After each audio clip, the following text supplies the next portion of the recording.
Now you have in Korea, South Korea, you have essentially a coup d'etat. South Korea, which I would argue even probably more than Japan, is our greatest ally because they're actually on the mainland of the Eurasian landmass. And, we still have, 32,000 combat troops there. That is a situation that is imploding before your eyes. I'm bringing Colonel Mills. Colonel, this situation in South Korea is spinning rapidly out of control. Now they're showing up with police and armed forces to basically arrest the president. He's got counter demonstrations of hundreds of thousands of people in the streets. Give us a snapshot of what's going on and how dangerous. Yeah, thank you, Steve. Yes, South Korea is, in many ways, our most trusted treaty partner. They're part of the CHIPS equation. And President Yoon, they are in the fight of their lives right now against essentially a communist coup. Most of these on legacy media, when you see these protests against martial law, 1/3 to 2/3 of those are actually Chinese that have been flown in. This is absolutely crazy. Let's go to this first slide here to explain the lineup of what's going on, please. Here we go, Denver. There we go. So on your left, that's Lee, the leader of the Democratic Party. He's left wing. He's actually pro-China. He calls the U.S. an occupation force.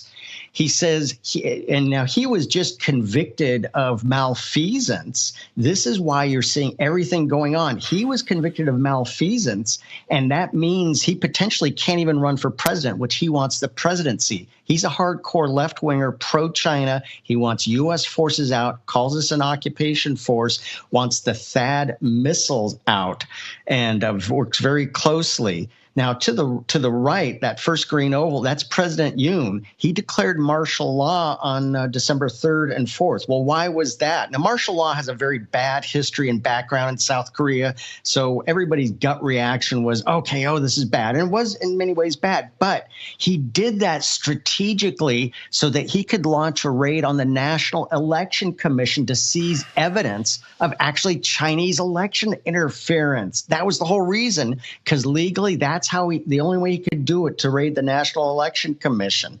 Let's go to the next slide, please. So what happened was, after that, there was a vote to impeach Yoon. Okay, so then the presidency passed to Han Duck-soo. Okay, now he was impeached on December 27th, and the presidency is now President Che. And again, on the left, that's the Democrat Party. They control the National Assembly. It's a unicameral body, but they have 192 seats. The right is the populist Make Korea Great Again party. These are conservatives. They're in the fight of their lives. There's so much election malfeasance. They have 108 seats in the National Assembly. But that's what's going on. So there is huge gatherings. Now, on legacy media, all you see is the impeachment. It's actually not like that. Let's see the next slide, please. This is the 3 centers of gravity in Seoul. So that center one, that's the office of the presidency. That's a very important one. It's right next to Yongsan, the old U.S. military, Dragon Hill Lodge, right there. That's where the office of the presidency is. The National Assembly is over on the left. That's Yeouido Island, and that's where Lee really holds power, and that's where he's really conducting this coup from, is the National Assembly. Now, just yesterday, they're 12 hours ahead of us, but a huge gathering. The new presidential palace is over to the right. That's where hundreds of thousands of South Koreans trying to stop the steal have been at, and they did effectively, because they're using the term insurrection. You can come back to me here, Denver. They're using the term insurrection. Well, they sent the corruption police. They have to redo this whole impeachment thing because it was based on the word insurrection. Sound familiar? Yeah, you bet they're taking a cue from the Democrat Party here in America.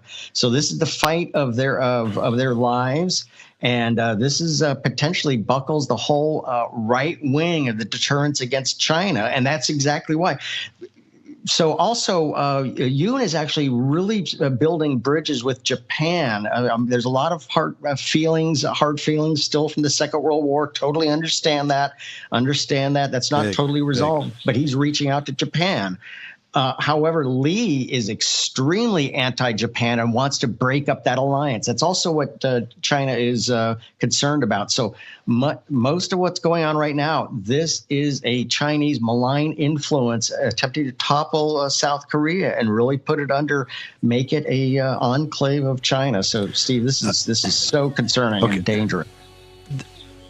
As Captain Fennell always tells us, keep the main thing the main thing. Hang on for 1 second, because I got to ask you about. We have a quite large army in South Korea. I want to ask you about that, Colonel Mills, when we return.